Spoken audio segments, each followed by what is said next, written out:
Chapter 4 in Town Story 1 Stop That Train. Hello everyone and welcome back to Let's Play Wario Land 2. In the last part we finished off Chapter 3 fighting off the Big B in the process. And now we thankfully caught the 5 o'clock express train all the way to our next destination. Chapter 4 is probably my overall favorite chapter in the game. If only because there's just an energy to it that I think is very fun. With that said, the train level was technically a thing back in Wario Land 1, but they do it a little differently here. In the first game, the train levels were effectively just their excuse to make an auto-scroller. In this game, they're actually proper trains divided into a two-floor structure. You got the main floor, which is inside the cars, but then you can get on top of the cars, where you also have to deal with some wind mechanics pushing you backwards. But I actually really like this because they even do some fun stuff where there's areas you can only access by jumping between cars or down into other cars from the top that you can't access on the ground floor, and I just find them genuinely fun. And it's part of the reason why Chapter 4 is probably my favorite main chapter in the game. Fittingly enough, since it is a reused idea of swords from the first game, these are also probably some of the most straightforward levels to get everything in that there's not really many, like, hidden walls you can dash through and all that. What's here is really what you get, and there's something about that that's kind of refreshing with how this game is paced, where you get so many things that are hidden in the levels up to this point.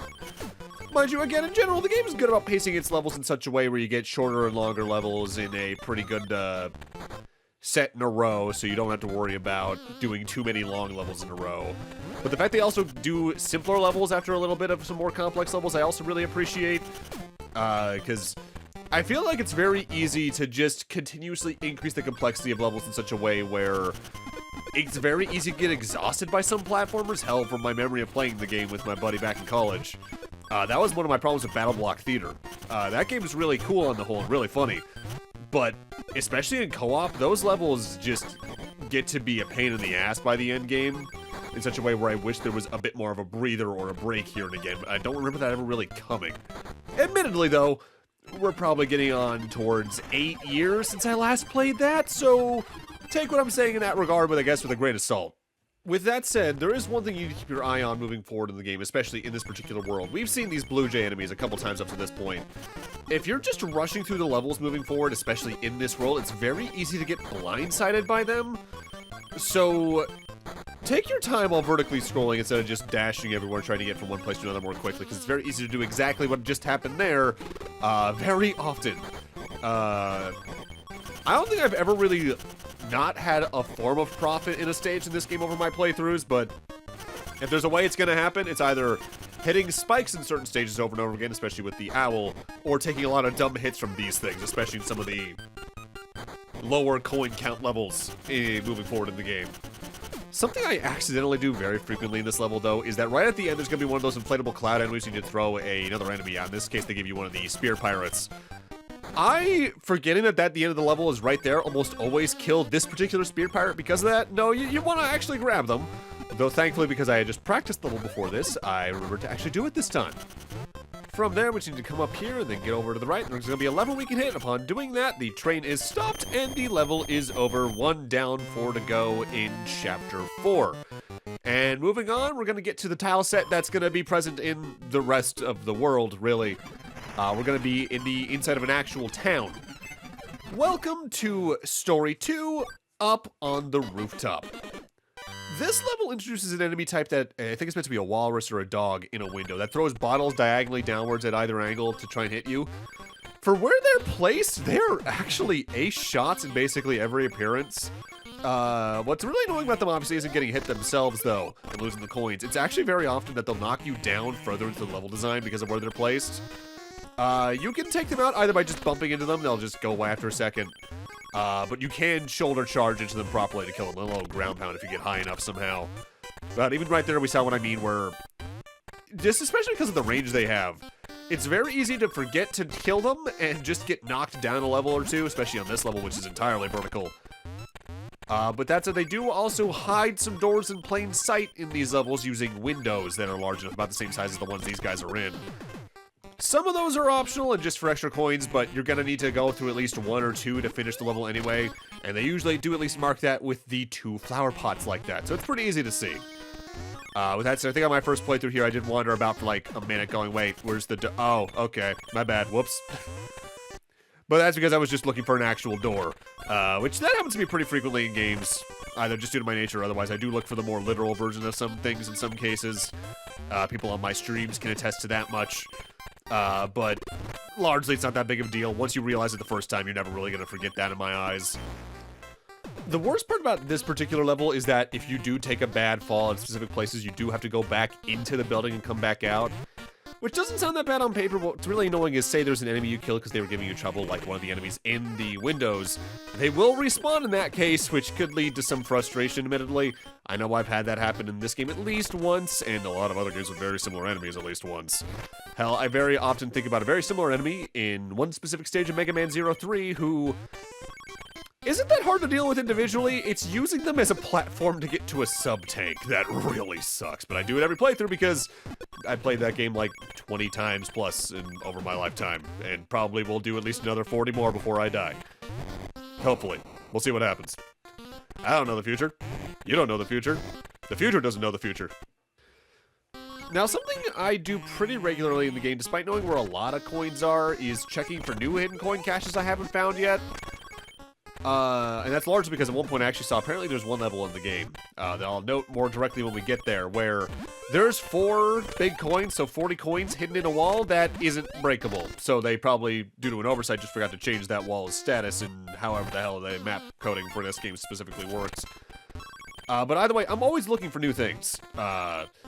And for some reason, these levels in specific, I'm always convinced there's some extra ones I haven't found yet. Like, I almost always check this wall despite it never changing.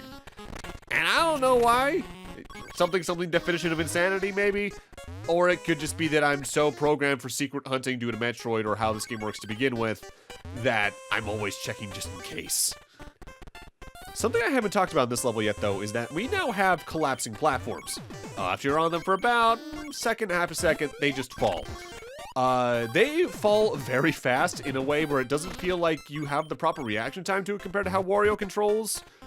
And I can't tell if that's just because I'm used to how everything else is in the game, where everything's relatively generous, or if it is just that generally strict. With that said, they do have a different sprite. They have a full black outline around the entire sprite, on top of the fact their shading is a little more intense, so if you keep your eyes out, they do stand out, especially here on the Game Boy Color release, or if you're playing the Game Boy version on a Super Game Boy, I imagine. Because I do believe they had a specific color palette for this in that, from what I remember. Not that I've really ever messed around with that, because honestly, as someone who had a Super Game Boy growing up, I barely used the damn thing.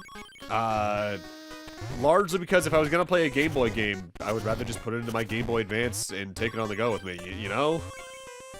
Now, we're here on the roof of what's now revealed to be the Nintendo building to get the treasure room on the far right, but for years I actually wondered why there was a stove in here, and I only noticed why in editing. There's a door in the D in Nintendo. And if you go in there, and I went to go check this post-recording, it has 10 coins in there, so free 80 coins right there.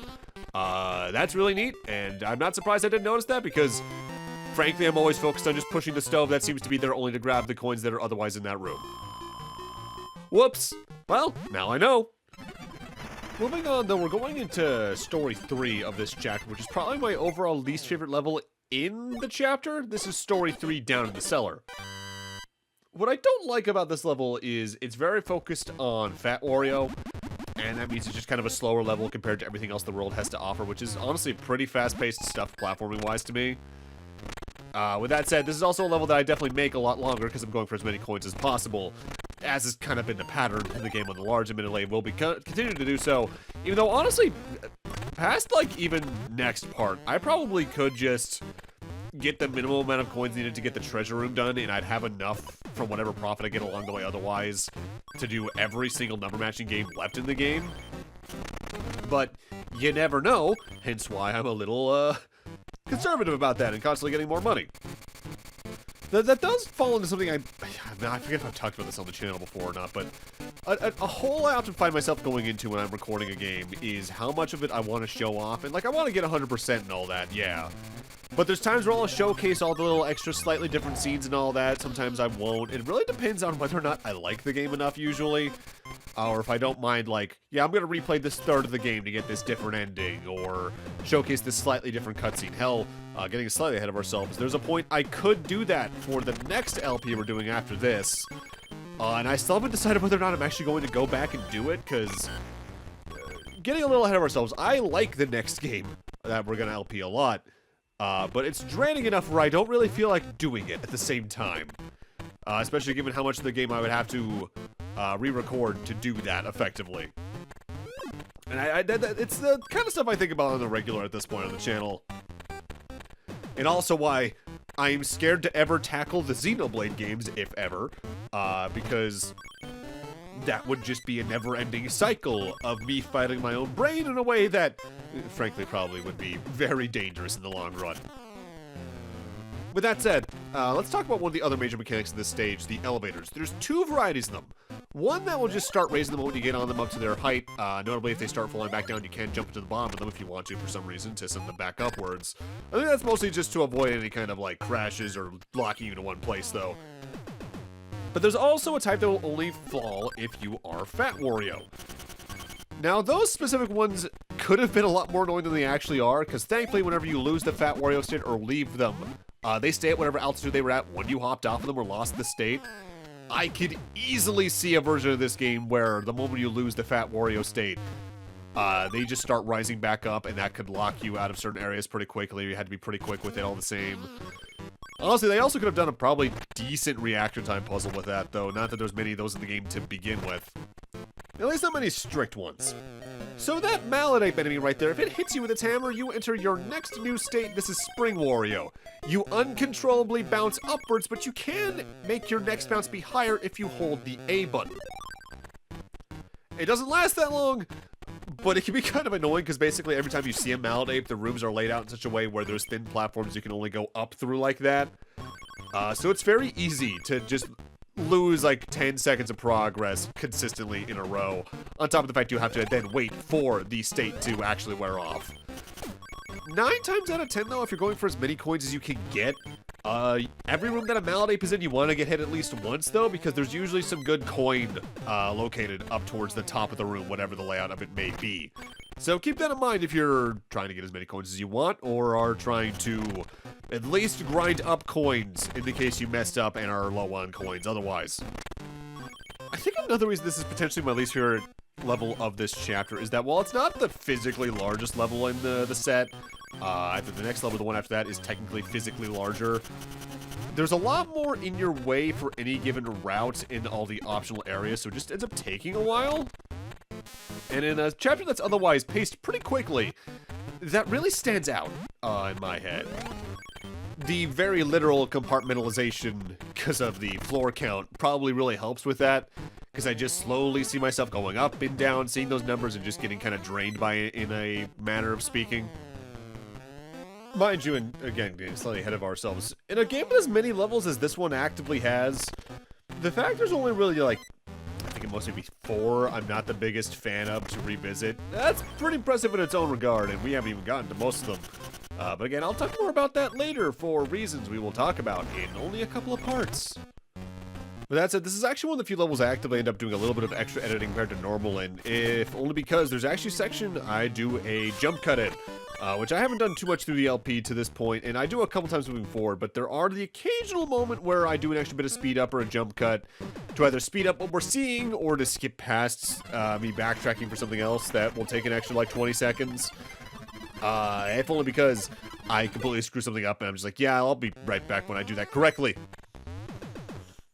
Once we get up here to roughly the top right of the main area, we're most of the way through the level.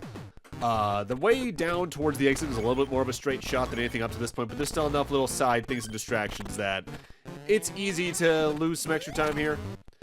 Worth noting, by the way, yes, we've been jumping underneath the elevators up to this point. Not every elevator has that as a feature, though. Largely depends on whether or not there's actively a hole beneath the elevator, as it's technically on a different layer than the background in that regard. Hell, on my first playthrough, if memory serves, I actually avoided going beneath the elevators for about a minute or so because I was trying to figure out another way around, because even though this game doesn't really have bottomless pits or instant death, my brain interpreted it as a bottomless pit for some reason, and I think it's various Mega Man games that have done that to me. Which, I guess it's partially the fault of playing what I do as much as I do in that regard, but your experiences form your actions, is the best way to put it. Yeah, I think I jump cut past like 20 seconds of screw up here because I forgot to jump last second there for the Fire Wario to get over to here for these extra 30 coins. Whoops. Oh no, what will I do? Technically, in a couple of ways, namely scale especially, but structure as well. This is a little closer level-wise to how levels will be designed in Wario Land 4 and From Memory Shake It. But, for one thing, you have more movement utility in both those games, so getting through the larger scale is a little easier to do in a smaller time frame. But for another thing, especially in the case of Wario Land 4, there's also just less levels, technically speaking, not counting the tutorial level, which is pretty much a gimme. Wario Land 4 has pretty much exactly half the amount of levels that Wario Land 2 here has. I suppose technically that would mean a larger level would feel more out of place there, but in that case you could just say, oh, it's the big level, whereas in here, when you get those larger levels, it does stick out a little bit more, just given the smaller scale of the higher amount of levels otherwise. Also, I still can't tell if this room in specific is meant to be you going down one toilet and up another, or doing the same thing but with a hot spring. It's probably more meant to be the latter given the scale, but doing it with the former feels so on the nose for this series' general tone that I actually can't tell. That's that level done. It's definitely one of the longer levels in the game just due to its structure, which can be kind of annoying, but it's the only one I really don't like out of this world, which is a pretty good note. With that, though, we're definitely onto a little bit of a different world because it's one that has a very out-of-nowhere tileset change. Welcome to Story 4 Escape from the Factory. Honestly, this is one of my favorite levels in the game, especially for how many little hidden bits and bobs there are, though I don't showcase some until later for reasons, trademark. On the topic of scale, though, there is definitely one black sheep in what is sort of this series that's also kind of not. It's more just a Wario game at the same time, and that's Wario Master of Disguise on the DS. That game has a lot in common with Wario Land, but it's also just more of a Metroidvania than the other games, so it's a genre shift at the same time, so it's both part of the series and not, to me at least, that's why I go back and forth on it. I'm not sure if it's internally counted as the same series or not, but that game has very few levels numerically, but most of them are pretty large in comparison, hence why it's a Metroidvania technically at the same time. I guess the big thing is the scale of levels really depends not only on how you're building the game to begin with, but also the subgenre of platformer in a lot of regards. Like, I'd say the sweet spot for, like, a Mega Man stage is 5 to 7 minutes, depending on the scale. Meanwhile, a Sonic stage, maybe 2 minutes to 3 minutes if played expertly, and taking all the top routes and the fastest routes. With Wario, because of how all over the place his sub-series are, it's kind of hard to get a good read on what I feel a good length for it is. In that regard, that is probably why I like Wario Land 1 so much, because it's just closer to being a straight-up platformer than it is being a puzzle platformer or a searching platformer and all that, where I don't have to worry about the smaller differences making a level feel like it's dragging on or not. So, this stage itself, its main gimmick is technically conveyor belts. But in specific, there are switches in certain rooms that will reverse their direction, and you need to figure out which direction you want to go in to actually get your way back to the first room and actually go to the exit door from there. Now, doing that itself is actually pretty fast, because you can just come over here to the right, enter this door, reverse the polarity of the conveyor belts, then head to the exit from there. But if you want to find the treasure room for this stage, that's a little more out of the way in comparison. In specific, we actually want to reverse the polarity and then head back into the room we just were in, but I want to go after some extra hidden goodies along the way. They might notice there's an out-of-place block right there. There is something over there. I'm not showcasing that until a little bit later in the LP for reasons. This level is a good example, though, from what I was talking about earlier in the LP, where you really don't need to go after every single coin in a level. You can just get the ones you see along the way, and you'll probably be fine in most cases and still make a profit by the end of a stage. Because, let's see, if I just went to the end of the stage with what I have already, I'd have about 200 coins. If I went to go get the treasure room done, I'd have 150 or so. On top of probably like the 20 or so you can find at the actual exit, 170 coins, 3 panels on the number matching game, you could probably still make a profit there, honestly, where it's like, Yeah, there's a lot more to these levels than you ever really need to explore in order to get 100%. And there's a point to me where I really admire that, because it shows they really thought these levels out. But when you're playing it, you're probably not going to explore half of that stuff. But at the same time, for one thing, different players, different strokes. But also, there's things that some people will learn level design-wise by just watching someone else play these games because they didn't think to do something in a way that I do find enjoyable. Because I do enjoy seeing people play games in radically different ways. Because I know I'll play a game radically differently than my partner, who will play the game radically differently than 3 specific friends of mine who play platformers in various ways. And we can all learn things about games from each other. There's something about that I've always loved about this hobby. And the art form of it, even. But I think some of the best of that is often found in games that do actually have exploration as a main focus. Open world games in general have that, but specifically even the open world Zeldas do pretty good with that. Metroidvanias in general do pretty good for that, unless they're very, I'm not gonna say railroaded, but you definitely need more key items to get around certain areas in certain ways. Once I get the coins I'm going after right now, though, we're gonna head back to the first room and actually go use the exit. When it comes to any game, really, I'm always a little intimidated by a stage where the exit is one of the first things you see, so either there's a labyrinth to go actually use the exit, or there's just a whole bunch of hidden passageways or things you need to go explore to get the items within the stage.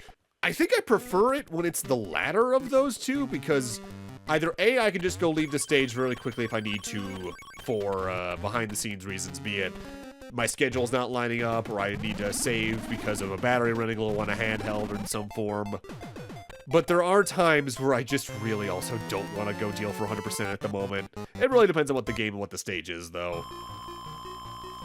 With that, though, we're most of the way through Chapter 4. 1 level remains. But with that, I'm going to need to end this off here. Thank you guys for watching, and in Part 6, we're going to go finish off Chapter 4 before starting off Chapter 5.